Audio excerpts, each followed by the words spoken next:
அன்பு உள்ளங்களுக்கு வணக்கம். நம்ம கவர்மெண்ட் ரூல்ஸ் படி நம்ம பணத்தில் எழுதுனாலோ கிறுக்குனாலோ பெண்ணை வச்சு அது வந்து செல்லாது அப்படின்னு சொல்லிட்டாங்க. பேங்க்லேயும் வாங்கிக்க மாட்டாங்க. இப்போ நம்ம சப்போஸ் வந்து பெண்ணில் எழுதிட்டோம், அதை எப்படி ரிமூவ் பண்ணுறது அப்படிங்கிற விஷயத்தை தான் இந்த வீடியோவில் பார்க்க போகிறோம். ஸோ இந்த பணம் வந்து நான் ஒரு 10 ரூபாய் எடுத்திருக்கேன். இந்த சீரியல் நம்பர்லாம் பார்த்துக்கோங்க. கடைசியிலையும் இதே சீரியல் நம்பர் தான் இருக்கும். இது வந்து ஃபேக்கான வீடியோலாம் கிடையாது. நான் ஒரு பேனாவை எடுத்து அந்த பணம் ஃபுல்லாக எல்லா இடத்துலையுமே எழுதி அங்கங்கே மார்க் பண்ணி வைக்க போகிறேன். இந்த பணம் ஃபுல்லாகவே நான் மார்க் பண்ண போகிறேன். ஏன்னா எல்லா இடத்துலையுமே நான் இந்த ட்ரிக்கை யூஸ் பண்ணி ஈஸியாக அழிக்கலாம். இந்த வீடியோவை ஃபுல்லாக கவனமாக ஃபாலோ பண்ணுங்கள். கண்டிப்பாக பயனுள்ளதாக இருக்கும். எல்லா இடத்துலையுமே பெண்ணை யூஸ் பண்ணி எழுதினாலும் ஈஸியாக அழிச்சிடலாம். இப்போ நான் எழுதி முடிச்சிட்டேன். இப்போ நமக்கு என்ன தேவைன்னா ஒரு பிளேட் எடுத்துக்கோங்க. நல்லா பார்த்துக்கோங்க. இப்போ நான் வந்து ஃபுல்லாக எழுதி கிறுக்கி வச்சுருக்கேன். இப்போ வந்து கடைசியில் எப்படி அது அழிய போகுதுன்னு மட்டும் பாருங்கள். இப்போ வந்து இந்த பணத்தை வந்து உரமாக வச்சுருங்க. இப்போ நான் ஒரு பிளேட் எடுத்துக்கிறேன். பிளேட் எடுத்துகிட்டு தின்னர் அப்படின்னு வந்து கேள்விப்பட்டிருப்பீங்க. தின்னர்னால் ஒன்றும் கிடையாது, பெயிண்ட்டுக்கு வந்து யூஸ் பண்ணுவாங்க. அந்த தின்னர் வந்து பெயிண்ட்டு கடையில் கிடைக்கும், இல்லைனா ஹார்ட்வேர்ஸ் கடையில் கிடைக்கும். தின்னர்னு கேட்டால் தருவாங்க. இதோட விலை வந்து ஒரு 50 ரூபா 60 ரூபா இருக்கும். ஸோ நம்ம வந்து 500 ரூபா 1000 ரூபா நோட்டையெல்லாம் கிறுக்கியிருந்தோன்னா அதை வந்து பேங்க்கில் அக்செப்ட் பண்ணாட்டியும் ரொம்ப கஷ்டமாக இருக்கும். ஸோ இதை வாங்கி வச்சுக்கோங்க. இதை வந்து அந்த பிளேட்டில் வந்து நான் இப்போ ஊற்றுறேன். பிளேட் வந்து கொஞ்சம் ஃபுல்லாக அந்த பணம் டிப்பாகிற வரைக்கும் நீங்கள் வந்து அந்த தின்னரை ஊற்றிக்கோங்க. ஊற்றி முடித்ததுக்கப்புறம் நம்ம எழுதின பணத்தை வந்து அந்த பிளேட்டில் வந்து போட போகிறேன்.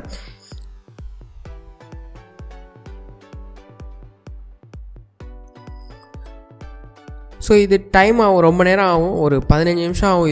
இது வந்து ஃபுல்லாக ரிமூவ் ஆகிறதுக்கு. நீங்கள் போட்டோன்னே தெரியும் அந்த கலர் வந்து பென் கலர் மட்டும்தான் போகும். ஏன்னா வந்து பணத்தோட இங்க் வந்து எந்த இதுலேயுமே அழியாத மாதிரி தான் ரெடி பண்ணியிருப்பாங்க. ஸோ நீங்கள் இந்த தின்னரில் வைக்கும்போது மட்டும் ஈஸியாக வந்து அந்த இங்க் வந்து போயிடும். நான் இப்போ உங்களுக்காண்டி ஃபாஸ்ட் ஃபார்வர்ட் பண்ணுறேன். நீங்கள் வந்து ஒரு கிட்டத்தட்ட 15லேருந்து 20 நிமிஷம் வந்து இந்த தின்னரில் வந்து நீங்கள் வந்து இதை முக்கி வைக்கணும்.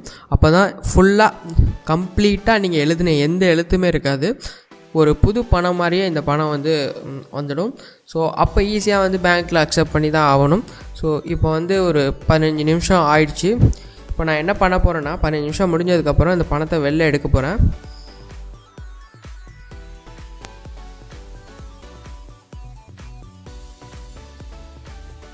இப்போ பார்த்தீங்கனாலே தெரியும், நான் எழுதுனது முன்னாடி இருந்த வீடியோவுக்கும் இப்போ இருந்த இதுக்கும் நீங்கள் வித்தியாசத்தை பார்த்தாலே ஈஸியாக தெரியும். தின்னர் யூஸ் பண்ணி ரொம்பவே ஈஸியாக வந்து எந்த ஒரு பணமாக இருந்தாலும் ஈஸியாக அந்த இங்கை வந்து கிளியர் பண்ணிக்கலாம். இப்போ அந்த இங்கை காய வைக்கிறதுக்காண்டி அந்த தண்ணியை காய வைக்கிறதுக்காண்டி நான் வந்து பேப்பரை யூஸ் பண்ணி அந்த பணத்தை க்ளோஸ் பண்ணி லைட்டாக ப்ரெஸ் பண்ணுறேன். ஏன்னா பேப்பர் வந்து தண்ணியை வந்து ஈஸியாக உறிஞ்சிக்கும். நல்லா க்ளோஸ் பண்ணிவிட்டு நல்லா ப்ரெஸ் பண்ணுங்கள். ப்ரெஸ் பண்ணிட்டு இப்போ நம்ம வந்து அயன் பாக்ஸ் யூஸ் பண்ணி கூட அயன் பண்ணிக்கலாம். ஃபஸ்ட்டு நம்மள பேப்பரில் வந்து நல்லா ஃபோல்ட் பண்ணி நல்லா ப்ரெஸ் பண்ணி அழுத்துங்க. தண்ணி ஈஸியாக வந்து அந்த பேப்பர் உறிஞ்சிக்கும். பணத்தில் உள்ள தண்ணிலாம் ஈஸியாக போயிடும். இப்போ என்ன பண்ண போகிறோன்னா சீரியல் நம்பர் பார்த்துக்கோங்க. அதே நம்பர் தான், ஃபஸ்ட்டு உள்ள நம்பரும் இதே நம்பரும் சேம் தான், 973 அப்படி தான் முடியுது. ஸோ இப்போ நம்ம வந்து அயன் பாக்ஸ் யூஸ் பண்ணி வேணால் அயன் பண்ணிக்கலாம். அயன் பண்ணும்போது ரொம்ப கவனமாக அயன் பண்ணுங்கள். ரொம்பவே லைட்டாக அந்த பாயிண்ட் வந்து ரொம்ப கம்மியாக வச்சுக்கோங்க. ஹீட் வந்து ரொம்ப கம்மியாக இருந்தால் நல்லது. இல்லைனா பணம் வந்து கருகி போக வாய்ப்பு அதிகமாக இருக்குது. ஸோ நீங்கள் அயன் பண்ண கூட தேவையில்லை, வெயிலில் வச்சா கூட ஈஸியாக காஞ்சிடும். ஸோ அயன் பண்ணால் நல்லா கிறிஸ்பாக புது பணம் மாதிரி வந்துடும். ஸோ நான் அயன் பண்ணி முடித்ததுக்கப்புறம் பாருங்கள், அந்த பணம் வந்து அப்படி ஃபோல்ட் ஆகி அப்படி நிற்கும். ஸோ அப்படி நின்னால் தான் உங்களுக்கு வந்து பணம் வந்து புது பணம் மாதிரி தெரியும். ஸோ இப்போ நான் அயன் பண்ணி முடிக்க போகிறேன். பார்த்தீங்கன்னா அந்த பணம் வந்து ஃபோல்டாகி எந்திக்குது. ஸோ இந்த மாதிரி வந்துச்சுன்னா வேலை முடிஞ்சிச்சு. இப்போ பார்த்தீங்கன்னாவே தெரியும்.